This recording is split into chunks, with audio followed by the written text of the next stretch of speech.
हातकणंगले तालुक्यातील नवे पारगावात 3 ठिकाणी चोरी। हातकणंगले तालुक्यातील नवे पारगाव इथं पाराशर नगरातील 3 घरांची कुलपे तोडून चोरट्यांनी दागिन्यांची चोरी केली। घटना शनिवारी मध्यरात्री झालेल्या घटनेची नोंद वडगाव पोलिसात झाली आहे।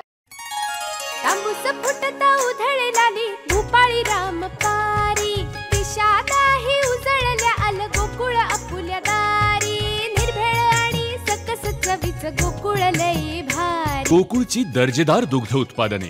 गोकुळ अस्सल चव कोल्हापूरची।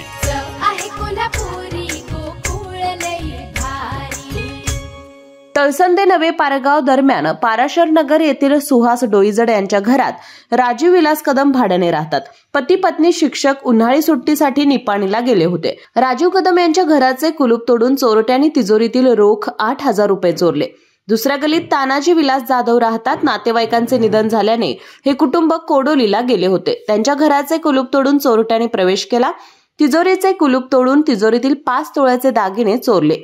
जाधव यांच्या घराजवळ कृष्णात शंकर साळुंखे कुटुंब राहतं। ते परगावी गेले होते। चोरट्याने साळुंखे यांच्या घराचे कुलूप तोडले। तिजोरीतील 1 तोळ्याची सोन्याची चेन, 3 ग्रॅमची अंगठी आणि चांदीचा दागिना चोरला। चोरीची माहिती मिळताच वडगाव पोलिसांनी चोरीची माहिती घेतली। श्वान पथक आणि ठसे तज्ञ यांनीही तपास सुरू केला आहे। अशाच नवनवीन अपडेट पाहण्यासाठी आमच्या केके न्यूज चॅनेलला सबस्क्राइब करा।